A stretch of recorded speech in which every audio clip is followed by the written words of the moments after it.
امام جعفر صادق علیہ السلام نے فرمایا، محرم کی آخری راتوں میں سفر سے پہلے صدقہ نکالا کرو، اس سے آنے والے مہینے کی تمام مصیبتیں انسان سے دور رہتی ہیں۔ تو کسی نے پوچھا، اے نواسے رسول، صدقے میں کیا نکالیں؟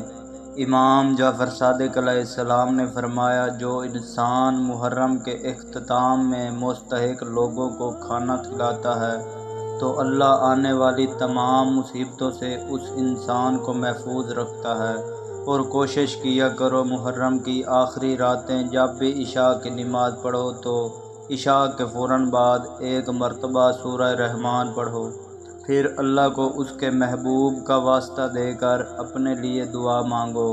امام جعفر صادق علیہ السلام نے فرمایا، جو انسان محرم کی آخری راتوں میں نماز کے بعد سورہ رحمان پڑھ کے اللہ سے دعا مانگے تو اللہ اس کی تمام دعائیں بغیر کسی رکاوٹ کے فوراً قبول کر دیتا ہے۔